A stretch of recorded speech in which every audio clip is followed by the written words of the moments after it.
G'day folks. Well, I thought it was high time I looked at this little diesel project that I've got sitting around hogging space under there, so I decided to move things around and get through some projects. As you saw, I just tested out and fixed the GV400, which has been moved. I'm going to put an exhaust on the Jag engine. That's a good zap. Put an exhaust on the Jag engine and stuff it back in here. Probably take this GV400 off its mount as well and put it with the other one. And just work through some of these compressors. So I have some compressor videos to look forward to. But for now, we're going to look at this Hangzao or whatever the hell it is diesel China thing. 4.4 kilowatts. Is it 75 by 75 bore and stroke? I don't know what its exact capacity is, but it's a neat little unit. It's built based on an old design, which is the old flywheel engine. Horizontal crank, horizontal cylinder. Once I take this hopper off the top, it'll almost look like an old hit and miss engine apart from the ring gear. But it's designed as a constant firing injection diesel. The injector pump's in there, governor and cam drive there.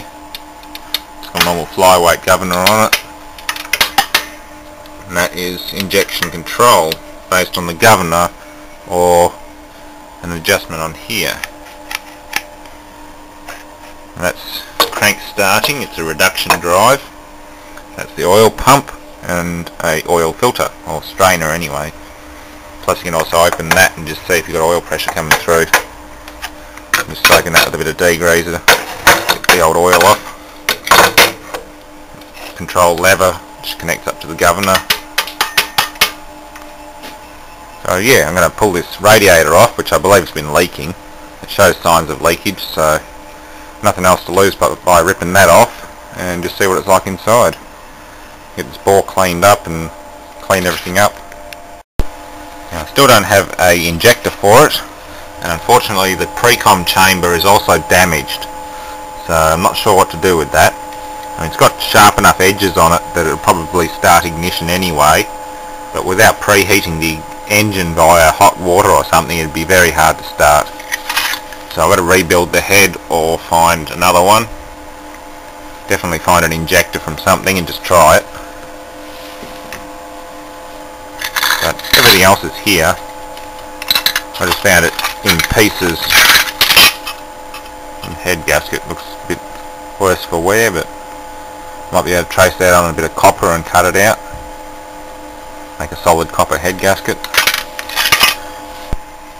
Just for the hell of it, I thought I'd try this old truck injector on it. The injector pumps definitely work, and I've cranked her over with a bit of WD-40 in there and she spits it out pretty good. Breakout pressure is, well, yet to be determined though.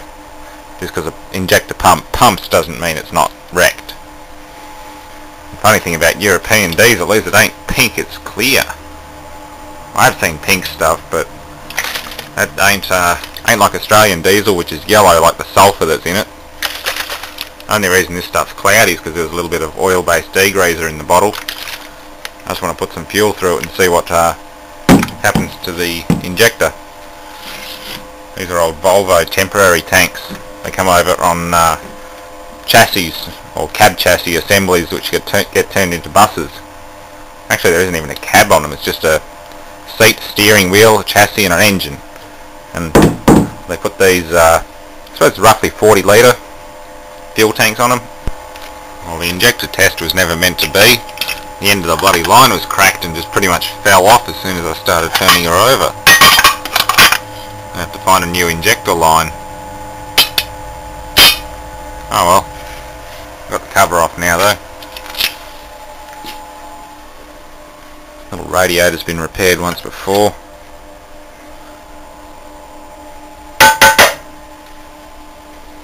Neat little system. Evidently I don't think there's a coolant pump, I think it just uses convection. And try and take it off. I'm guessing you just unbolt the radiator and inside there'll probably be some screws holding it to the block. That's what I'm going to rely on anyway. There's a couple of bolts under there. Let's see if there's anything left in the pump.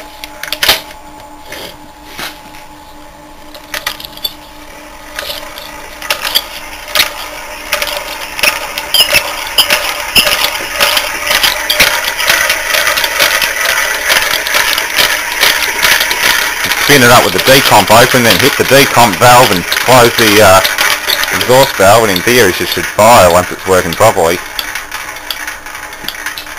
Of course, for the buggered pre-combustion chamber it would be a rather frustrating experience when it's cold. That's kind of neat. Obviously it hasn't been leaking around this gasket, but it has been leaking. Got a bore liner, which is pressed in after the block's machined. And the edges of it there. Like an old design, just modernised. Make a neat little runner though, if I can get a good head for it. The bore's cleaned up alright, and everything else looks right. Just take this riser off and put a normal water hopper on it. Well, I did break a bolt there. Oh well, I'll do more on this one later. I don't have time at the moment, got work tomorrow. So yeah, thanks for watching and stay tuned for more. Alright, injector test take 2. I'm using a very long injection line from a Mercedes mechanically injected petrol engine. There are a few lines. I actually got the whole Bosch injector pump sitting around. From a 108 1968 model Mercedes mechanical gasoline injection, but it works just fine for diesel.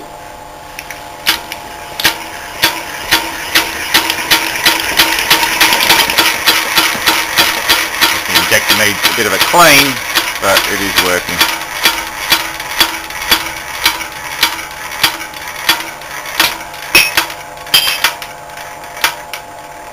Definitely needs a good clean. Well, we are getting ever so close to completion right now. Taking a lot of fiddling around and working things out. Relap the valves and fix the head up. It appears that there might be a crack in the head which might leak water into the system, but that might only be under pressure, so with a bit of luck, a bit of radiator fixer or radiator sealant will fix that up. I'll at least get this thing to fire at some stage. Using a injector from I think it's a Ford Mazda transit type truck. It's from a 6-cylinder diesel, small diesel, but big enough that it's probably a bit too big for this engine, but I can adjust its breakout point a little bit by adjusting this screw. So I'll have a play around with the injector if I can get it to fire. Got good compression.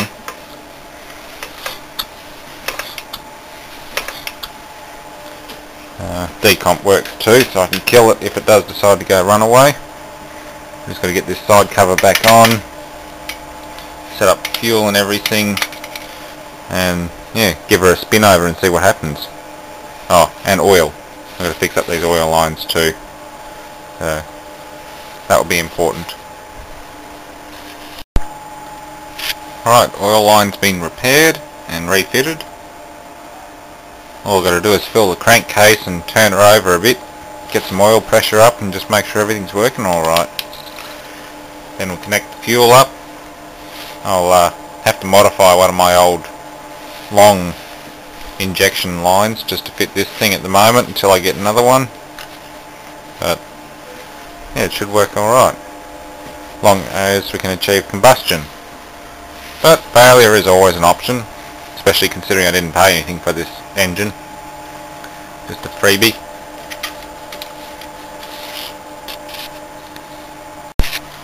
Alright, test run 1.0. Using truck injector, I just bled the fuel line, so I really don't know what's going to happen here, but a bit of luck it won't go crazy on me.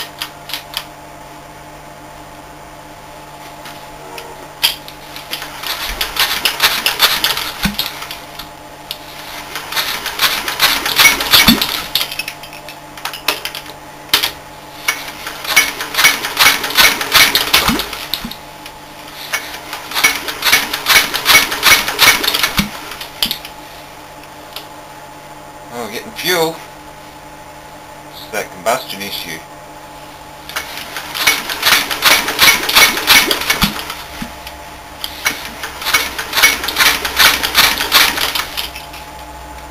Shitload of compression though. That's bloody hard to turn over. Well, at least I got fuel coming through.